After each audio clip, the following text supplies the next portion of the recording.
आज हम एक ऐसी घटना पर अपनी गहन पड़ताल शुरू कर रहे हैं जिसने सच कहूं तो जिसने दुनिया के नक्शे को रातों रात दो अलग-अलग ध्रुवों में बांट कर रख दिया है। बिल्कुल।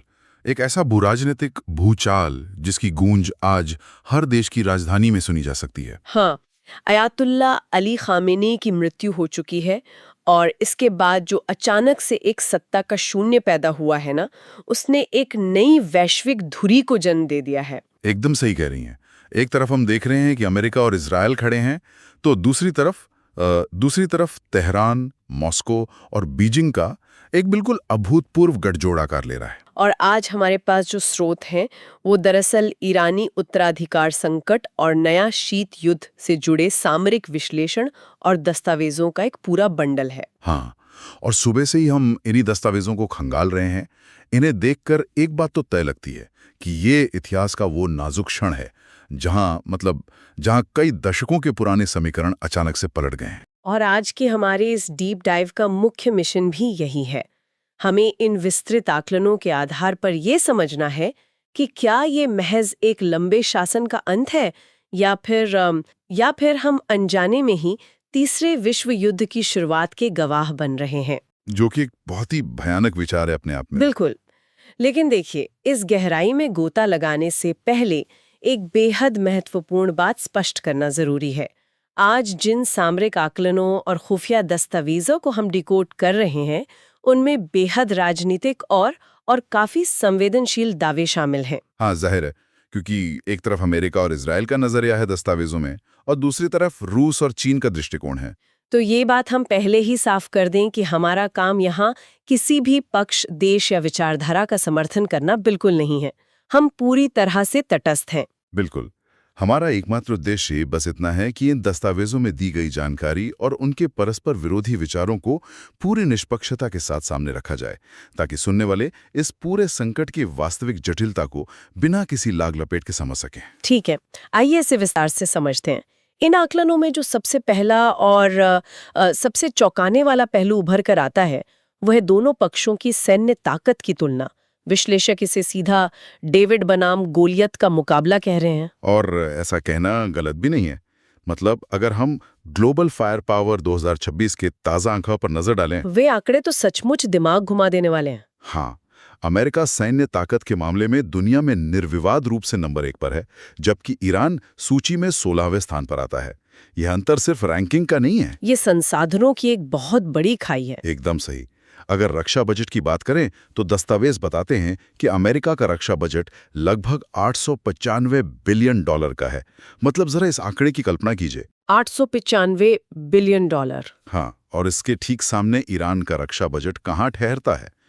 मुश्किल से 15 से 16 बिलियन डॉलर के बीच। बस इतना ही। हाँ, तो पारंपरिक युद्ध के नजरिए से देखें तो ये एक ऐसा विशाल अंतर है जो किसी भी लड़ाई का नतीजा शुरू होने से पहले ही तय कर देता है। मुझे तो हवाई ताकत के आंकड़े देखकर और भी ज्यादा हैरानी हुई थी। रक्षा आकलनों के मुताबिक अमेरिका के पास 13,000 से अधिक अत्याधुनिक लड़ाकू विमानों का बेड़ा है, जिसमें F-35 जैसे स्टेल्थ फाइटर भी शामिल हैं। हाँ, जिन्हें रडार पर पकड़ना भी नामुमकिन सा है। और वहीं ईरान के पास महज 550 विमान हैं, जिनमें से ज्यादातर बहुत पुराने हैं, सोवियत दौर के हैं। और भारी प्रतिबंधों के कारण उन्हें उनके स्पेयर पार्ट्स तक नहीं मिलते। तो अगर केवल इन कागजी आंकड़ों को सच मान लिया जाए, तो कोई भी यही सोचेगा कि अमेरिका कुछ ही घंटों में ईरान पर पूरी तरह से हावी हो जाएगा, गेम ओवर।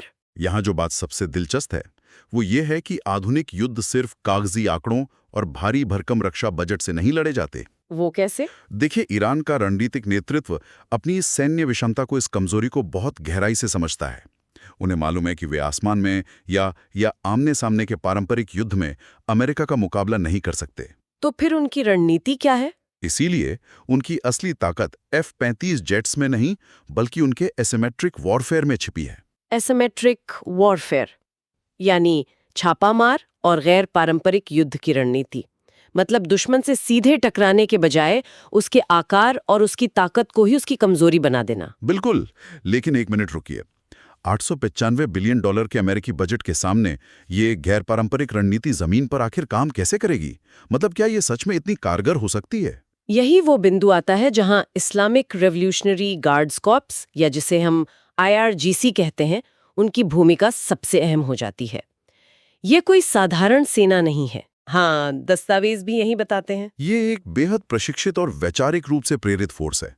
दस्तावेज इस बात पर बहुत जोर देते हैं कि कागज पर भले ही ईरान के पास आसमान में उड़ने वाले आधुनिक जेट्स ना हों, लेकिन जमीन के नीचे उनके पास 3000 से अधिक घातक बैलिस्टिक और क्रूज मिसाइलों का एक विशाल जखीरा है।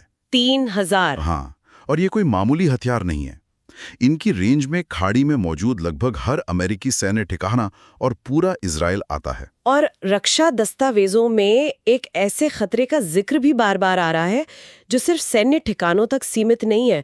मेरा मतलब है हॉर्मुज़ जलडमरू मध्य या स्ट्रेट ऑफ हॉर्मुज़। ओ, ये तो सबसे बड़ा फैक्टर है। हाँ, ये मध्य पूर्व के नक्शे पर महज एक संकरा सा समुद्री रास्ता नहीं है, बल्कि इसे वैश्विक अर्थव्यवस्था की सबसे अहम धमनियों में से एक माना जाता है। इस भौगोलिक चोक पॉइंट को समझना सबसे जरूरी है। मतलब अपने सबसे संकरे हिस्से में ये जल डमरू मध्य सिर्फ 21 मील चौड़ा है और दुनिया के कुल तेल निर्यात का लगभग 25% हिस्सा हर रोज विशालकाय टैंकरों के जरिए यहीं से होकर गुजरता है। 25%? बहुत बड़ा नंबर है। बिल्कुल। तो IRGC की रणनीति अमेरिका से सीधे युद्ध करने की नहीं है। उनकी रणनीति है इस जल डमरू मध्य को ही ब्लॉक कर देना। लेकिन सवाल ये है कि वे अमेरिका के इतने विशाल नौसैनिक बेड़े के सामने इसे ब्लॉक कैसे करेंगे? यहीं असिमेट्रिक वॉरफेयर का असली रूप दिखता है। वे इसके लिए बड़े जंगी जहाजों का इस्तेमाल नहीं करेंगे। वे बस पानी में हजारों स्मार्ट नेवल माइंस यानी समुद्री सुरंगें बिछा देंगे। ओह! और साथ ही वे हथियारों से लैस सैकड़ों छोटी और बेहद तेज स्पीड बोट्स और कामिकाजे ड्रोन्स का इस्तेमाल करेंगे, जो एक साथ किसी भी बड़े अमेरिकी एयरक्राफ्ट कैरियर पर मधुमक्खियों की तरह हमला कर सकते हैं। मतलब एक बड़ा टारगेट छोटी छोटी चीजों से घिर जाएगा। बिल्कुल। अगर ईरान इस रास्ते को कुछ हफ्तों के लिए भी बाधित करने में सफल हो जाता है, तो ये केवल अमेरिका के लिए सैन्य चुनौती नहीं होगी, ये पूरी वैश्विक अर्थव्यवस्था को पंगु बनाने वाला कदम होगा, जिसकी गूंज टोक्यो से लेकर न्यूयॉर्क तक सुनाई देगी। एकदम सही। ये गोलियात के सामने डेविड के हाथ में मौजूद वो असली गुलेल है। ये तो हुई वॉशिंगटन और तेहरान के बीच की सीधी बिसात की बात, लेकिन जब हम दुनिया के विस्तृत नक्शे पर नजर डालते हैं तो कहानी पूरी तरह बदल जाती है। हाँ, क्योंकि ये मामला सिर्फ इन दो देशों की सीमाओं तक तो सीमित है नहीं। बिल्कुल नहीं। आज जिन रणनीतिक आकलनों पर हम चर्चा कर रहे हैं, उनमें एक बहुत बड़ा हिस्सा इस बात पर केंद्रित है कि दुनिया की अन्य महाशक्तियां इस शून्य का फायदा आखिर कैसे उठा रही हैं। अगर हम इसे बड़े परिदृश्य से जोड़कर देखें तो ये एकदम स्पष्ट हो जाता है कि ये संकट कोल्ड वॉर 2.0 का एक नया और शायद अब तक का सबसे खतरनाक अध्याय बन चुका है। Cold war 2.0। हाँ, ईरान इस बिसात पर केवल एक मोहरा मात्र नहीं है। रूस और चीन की जो आक्रामक कूटनीति है, वो इस पूरे भू राजनीतिक परिदृश्य के मायने ही बदल देती है। तो चलिए रूस की ही बात कर लेते हैं पहले। कुछ दस्तावेजों में रूस के हालिया बयानों का जिक्र है, जहां उन्होंने इस पूरी स्थिति को मानवता के खिलाफ अपराध तक करार दिया है। बयान तो कड़े हैं। हाँ, लेकिन बयानबाजी तो ठीक है, क्या मॉस्को सच में अपनी सेना भेजकर इस सीधे टकराव का हिस्सा बनेगा? क्या वो अमेरिका से सीधे भिड़ेंगे? नहीं, व्लादिमीर पुतिन की रणनीति कभी भी सीधे किसी दूसरे के युद्ध में कूदने की नहीं रही है। सीरिया के मामले में भी हमने ठीक यही देखा था। वे बहुत अच्छी तरह जानते हैं कि सीधे टकराव की आर्थिक और कूटनीतिक कीमत क्या होती है। तो फिर वो क्या करेंगे? दस्तावेज बताते हैं कि रूस का असली मकसद अमेरिका को एक ऐसे दलदल में फंसाना है जहां से वो आसानी से बाहर ना निकल सके। देखिए, रूस बिल्कुल नहीं चाहेगा कि खामेनी के बाद ईरान में कोई ऐसी नई सरकार सत्ता में आए जो पश्चिमी देशों या अमेरिका के प्रति नरम रुख रखती हो। तो रूस इसके लिए क्या कदम उठाएगा? रूस ईरान को एंटी एक्सेस एरिया डिनायल क्षमताएं प्रदान करेगा। मतलब? सरल शब्दों में कहें तो रूस उन्हें S-400 या S-500 जैसे दुनिया के सबसे उन्नत एयर डिफेंस सिस्टम दे सकता है। ओह, जो हवा में ही मिसाइलों को मार गिराते हैं। हाँ, ये सिस्टम महज मिसाइलें नहीं हैं। ये आसमान में एक ऐसा अभेद्य इलेक्ट्रॉनिक कवच या बुलबुला बना देते हैं जो अमेरिका के सबसे उन्नत स्टेल्थ जेट्स को भी मार गिराने की क्षमता रखते हैं, जो F-35 की हमने पहले बात की थी। बिल्कुल। और इसके अलावा रियल टाइम सैटेलाइट खुफिया जानकारी साझा करके रूस बिना एक भी गोली चलाए ईरान के लिए एक बहुत बड़ी ढाल का काम करेगा। मतलब रूस पर्दे के पीछे रह के अमेरिका के लिए इस युद्ध की कीमत इतनी बढ़ा देना चाहता है कि वो खुद ही पीछे हटने पे मजबूर हो जाए। यही उनकी रणनीति है। और चीन का क्या? बीजिंग से जो बयान आए हैं, उन्होंने तो पश्चिमी देशों के रवैये को सीधा जंगल राज कहा है। लेकिन रूस से अलग चीन के दांव पूरी तरह से आर्थिक नजर आते हैं। हाँ, चीन का नजरिया और उनकी मजबूरी दोनों रूस से काफी अलग हैं। चीन दुनिया की सबसे बड़ी मैन्युफैक्चरिंग इकोनॉमी है। उसे चलाने के लिए लगातार असीमित ऊर्जा की जरूरत है। और ईरानी कच्चे तेल पर उनकी निर्भरता तो किसी से छुपी नहीं है। बिल्कुल, चीन कभी भी सैन्य उलझनों में नहीं पड़ता, लेकिन उसका तरीका कूटनीतिक और आर्थिक रूप से कहीं अधिक मारक होता है। हाँ, एक आकलन में इसके लिए बहुत ही दिलचस्प शब्द का इस्तेमाल किया गया है, आर्थिक ऑक्सीजन। मतलब जैसे किसी डूबते हुए इंसान को आप एक मजबूत लाइफ जैकेट दे दें। ईरान ना भेजे, लेकिन वो संयुक्त राष्ट्र सुरक्षा परिषद में अपनी वीटो पावर का इस्तेमाल करके अमेरिका की हर कूटनीतिक घेराबंदी को तोड़ेगा। यूएन में ढाल बनेगा। हाँ, और सबसे महत्वपूर्ण बात, चाहे अमेरिका कितनी भी कड़े आर्थिक प्रतिबंध लगा दे, चीन एक डार्क फ्लीट यानी छिपे हुए समुद्री टैंकरों के जरिए ईरान से भारी मात्रा में तेल खरीदता रहेगा, जिससे ईरान की अर्थव्यवस्था चलती रहेगी। बिल्कुल। ये तेल से आने वाला पैसा सीधा IRGC के पास जाएगा, जिससे उनका मिसाइल कार्यक्रम चलता रहेगा। ये रूस और चीन का वो अघोषित गठजोड़ है जो अमेरिका के लिए एक पूर्ण और निर्णायक रणनीतिक जीत को लगभग असंभव बना देता है। यह बात और भी ज्यादा रोचक हो जाती है। अब तक हमने सैन्य मोर्चे, जलडमरू मध्य की नाकेबंदी और इस आर्थिक ऑक्सीजन की बात की, लेकिन एक ऐसा पहलू है जो मुझे सबसे ज्यादा डरावना लगा और जिसे रणनीतिकारों ने पेंडोरा बॉक्स का नाम दिया है। आप परमाणु हथियारों के खतरे की बात कर रही हैं? जी हाँ, परमाणु हथियारों का उभरता हुआ खतरा। ये इस पूरे संकट का सच में सबसे नाजुक और खतरनाक मोड़ है। ईरान के परमाणु कार्यक्रम पर पश्चिमी देशों का हमेशा से शक रहा है, लेकिन अब तक एक मनोवैज्ञानिक और धार्मिक नियंत्रण रेखा खींची हुई थी।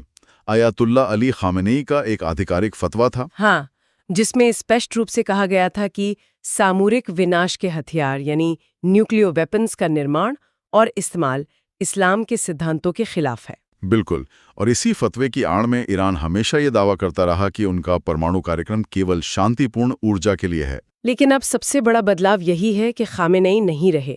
शीर्ष नेतृत्व का वो धार्मिक और सत्तावादी संतुलन अचानक से डगमगा गया है। यही विश्लेषकों की सबसे बड़ी चिंता है। कई विश्लेषकों का मानना है कि इस शून्यता में सबसे ज्यादा ताकतवर होकर IRGC ही उभरेगी। और अगर इस मिलिट्री एलीट को लगता है कि अमेरिका और इजराइल उनके वजूद को मिटाने वाले हैं, तो वे अपनी आत्मरक्षा के लिए उस फतवे को चंद मिनटों में दरकिनार कर सकते हैं। और इसी बात ने दुनिया भर की खुफिया एजेंसियों की नींद उड़ा रखी है, क्योंकि यूरेनियम एनरिचमेंट कोई ऐसी चीज नहीं है जिसे वे आज शुरू करेंगे। उनका इंफ्रास्ट्रक्चर तो पहले से तैयार है। बिल्कुल। नातान्ज और फर्डो जैसी उनकी अंडरग्राउंड न्यूक्लियर फैसिलिटीज में सेंट्रीफ्यूज लगातार घूम रहे हैं। परमाणु बम बनाने के लिए जिस वेपन ग्रेड यूरेनियम की जरूरत होती है, उसके बेहद करीब पहुंचने की तकनीक उनके पास पहले से मौजूद है। मतलब वे काफी एडवांस स्टेज में हैं। हाँ, उनका ब्रेकआउट टाइम यानी वो समय जो उन्हें परमाणु बम का मटेरियल तैयार करने में लगेगा, वो महीनों से घटकर अब हफ्तों या शायद दिनों तक आ गया है। और एक बार जब उन्होंने वो थ्रेशोल्ड पार कर लिया, तो वापस लौटने का तो कोई रास्ता बचेगा ही नहीं। जरा सोचिए, मान लीजिए अगर ईरान केवल दुनिया को अपनी ताकत दिखाने और किसी हमले को रोकने के लिए अपनी ही जमीन के नीचे एक अंडरग्राउंड परमाणु परीक्षण कर लेता है, तो पूरा खेल हमेशा के लिए बदल जाएगा। इजराइल इसे किसी भी कीमत पे बर्दाश्त नहीं करेगा। बिल्कुल नहीं। और उस एक परीक्षण का सीधा मतलब होगा तीसरे विश्व युद्ध को खुला आमंत्रण। ये पूरी तस्वीर ही सिहरन पैदा कर देने वाली है। लेकिन इन बड़ी बड़ी भू राजनीतिक बिसातों, मिसाइलों की गिनती और परमाणु एनरिचमेंट से निकलकर थोड़ा जमीन पर आते हैं। हाँ, ये जरूरी है। तो आखिर इस सब का मतलब क्या है? ये हाई लेवल कूटनीति आम लोगों की रोजमर्रा की जिंदगी, उनकी रसोई और उनके महीने के बजट तक कैसे पहुंचती है? ये सबसे व्यावहारिक सवाल है। जो दस्तावेज हम देख रहे हैं, उन्होंने विशेष रूप से भारत जैसे विकासशील देशों के संदर्भ में इसके प्रभावों का बहुत गहराई से विश्लेषण किया है। इस युद्ध या युद्ध जैसी स्थिति के कारण जो वैश्विक आर्थिक झटका लगेगा, वो आम जीवन को 3 मुख्य रास्तों से पूरी तरह झकझोर के रख देगा। पहला और सबसे सीधा प्रभाव जाहिर तौर पर ऊर्जा बाजार पर पड़ेगा। ये तो तय है, क्योंकि भारत अपनी जरूरत का लगभग 80% कच्चा तेल विदेशों से आयात करता है और इसका एक बहुत बड़ा हिस्सा उसी खाड़ी क्षेत्र से आता है जो इस वक्त बारूद के ढेर पर बैठा है। बिल्कुल। जब भी हॉर्मुज जलडमरू मध्य में तनाव बढ़ता है, तो उसका सीधा असर कच्चे तेल की कीमतों पर पड़ता है। 1970 के दशक के ऑयल शॉक का इतिहास इसका गवाह है। तो अभी क्या अनुमान है? अर्थशास्त्रियों का अनुमान है कि मौजूदा तनाव के कारण ही कच्चे तेल की कीमतों में रातों रात 20 से 30 डॉलर प्रति बैरल तक का अचानक उछाल आ सकता है। 20 से 30 डॉलर। और जब अंतर्राष्ट्रीय बाजार में क्रूड ऑयल इतना महंगा होता है तो उसका असर हमारे आसपास के पेट्रोल पंपों पर दिखने में देर नहीं लगती। बिल्कुल। अनुमान लगाए जा रहे हैं कि पेट्रोल और डीजल की कीमतों में 10 से 15 रुपए तक की सीधी वृद्धि हो सकती है। और जब डीजल महंगा होता है तो ट्रक का भाड़ा बढ़ता है, जिसका सीधा मतलब है सब्जियां महंगी होंगी, दूध महंगा होगा। आम इंसान के लिए महंगाई का एक ऐसा नया चक्र शुरू हो जाएगा जिसे तोड़ना मुश्किल होगा। ये तो हुआ पहला प्रभाव। ऊर्जा के बाद दूसरा बड़ा प्रभाव सामरिक और रणनीतिक निवेश पर पड़ेगा। दस्तावेजों में ईरान के चाबहार पोर्ट को लेकर गहरी चिंता जताई गई है। हाँ, चाबहार पोर्ट भारत के लिए बहुत अहम है। ये महज एक व्यापारिक बंदरगाह नहीं है, ये मध्य एशिया और अफगानिस्तान तक पहुंचने का वो जियोपॉलिटिकल गेटवे है जो पाकिस्तान को पूरी तरह से बाईपास करता है। भारत ने इसमें भारी कूटनीतिक और आर्थिक निवेश किया है। लेकिन अगर ईरान पूरी तरह से युद्ध की चपेट में आ जाता है तो चाबहार जैसे महत्वाकांक्षी प्रोजेक्ट्स तो रातों रात ठंडे बस्ते में चले जाएंगे। बिल्कुल। ये सिर्फ पैसों का नुकसान नहीं है, ये एक पूरे क्षेत्र में अपनी सामरिक पहुंच गंवा देने जैसा है। और तीसरा पहलू शायद इन सब से कहीं ज्यादा संवेदनशील और चुनौतीपूर्ण है, प्रवासियों की सुरक्षा का संकट। हमें ये नहीं भूलना चाहिए कि खाड़ी देशों में लगभग 90 लाख भारतीय नागरिक काम करते हैं और रहते हैं। वे वहां की अर्थव्यवस्था का हिस्सा हैं और भारत में भारी मात्रा में रेमिटेंस भेजते हैं। 90 लाख, ये किसी छोटे देश की कुल आबादी के बराबर है। बिल्कुल। हमने हाल के वर्षों में ऑपरेशन गंगा या वंदे भारत जैसे बड़े और सफल रेस्क्यू मिशंस देखे हैं जिनकी पूरी दुनिया ने तारीफ भी की है। हाँ, वो कमाल के थे। लेकिन जब कमर्शियल एयर स्पेस बंद हो, चारों तरफ बैलिस्टिक मिसाइलें उड़ रही हों, तब 90 लाख लोगों को सुरक्षित बाहर निकालना कोई सामान्य रेस्क्यू मिशन नहीं रह जाएगा। ये तो एक लॉजिस्टिक नाइटमेयर होगा। इसी कारण से दस्तावेजों में स्पष्ट किया गया है कि किसी भी सरकार के लिए इस समय सबसे बेहतर विकल्प वेट एंड वॉच की नीति अपनाना है। मतलब इंतजार करो और नजर रखो। ये कूटनीति की एक बेहद बारीक रस्सी पर चलने जैसा है। एक तरफ आपको अमेरिका के साथ अपनी मजबूत रणनीतिक साझेदारी को बरकरार रखना है और दूसरी तरफ आप ईरान के साथ संबंध खराब करने का जोखिम नहीं उठा सकते, क्योंकि दाव पर ऊर्जा सुरक्षा और लाखों लोगों की जान लगी है। तो इन सभी सामरिक दस्तावेजों और खुफिया आकलनों का निचोड़ यही निकलता है कि दुनिया इस समय एक बारूद के ढेर पर बैठी है। एकदम सही। अयातुल्ला खामेनी के बाद का ये खालीपन केवल मध्य पूर्व का कोई स्थानीय झगड़ा नहीं रह गया है। ये नए शीत युद्ध कोल्ड वॉर 2.0 का वो अखाड़ा बन गया है जहां सैन्य विषमताएं, परमाणु खतरे और आर्थिक नाकेबंदी दुनिया को एक ऐसे मोड़ पर ले आई हैं जहां से पीछे लौटना शायद मुमकिन ना हो। इससे एक महत्वपूर्ण सवाल खड़ा होता है जो शायद इन रोजमर्रा के सामरिक आकलनों से कहीं बड़ा है। वो क्या? देखिए, हमने हॉर्मूज के बंद होने, तेल की कीमतों में आग लगने और वैश्विक अर्थव्यवस्था के चरमराने पर विस्तार से चर्चा की, लेकिन क्या हमने इसके दीर्घकालीन नतीजे के बारे में सोचा है? मतलब लॉन्ग टर्म इम्पैक्ट। हाँ, अगर ये संकट खिंचता चला जाता है, हॉर्मुज जल डमरू मध्य लंबे समय के लिए एक नो गो जोन बन जाता है और खाड़ी देशों का तेल दुनिया के लिए हमेशा के लिए अत्यधिक महंगा और अविश्वसनीय हो जाता है, तो भविष्य क्या होगा? आप किस दिशा में इशारा कर रहे हैं? जरा सोचिए, क्या ये भू राजनीतिक भूचाल अनजाने में ही पूरी दुनिया को ग्रीन एनर्जी यानी हरित ऊर्जा, सौर ऊर्जा और इलेक्ट्रिक विकल्पों की तरफ अपनी पूरी ताकत से धकेलने का सबसे बड़ा कारण बन सकता है? ओह, ये तो बहुत बड़ा शिफ्ट होगा। बिल्कुल। जब तेल पर निर्भरता ही देशों के अस्तित्व के लिए सबसे बड़ा खतरा बन जाए, तो वे विकल्प ढूंढने के लिए मजबूर हो जाएंगे। क्या ये संभव है कि ये युद्ध, जो मुख्य रूप से तेल के नियंत्रण के इर्द गिर्द मंडरा रहा है, अंततः विश्व इतिहास में जीवाश्म ईंधन या फॉसिल फ्यूल्स के युग का अंत ला दे? यह सचमुच एक ऐसा विरोधाभास है जो दिमाग को झकझोर देता है। ये सोचना कि जिस काले सोने या तेल के लिए महाशक्तियां आपस में टकराने को तैयार हैं, वही भयंकर टकराव अनजाने में दुनिया को उस तेल से हमेशा के लिए आजादी दिला सकता है। बिल्कुल, यही विडंबना है। ये एक ऐसा शक्तिशाली विचार है जिसे हम आज अपने सुनने वालों के सोचने के लिए यहीं छोड़ रहे हैं। दुनिया जिस तेजी से बदल रही है, उसमें नई जानकारियां रोज सामने आ रही हैं और पुराने समीकरण रोज टूट रहे हैं, और हम उन्हें डिकोड करते रहेंगे। जी बिल्कुल।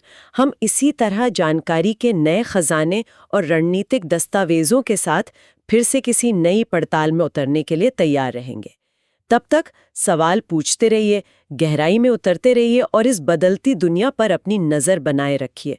जुड़ने के लिए बहुत बहुत धन्यवाद।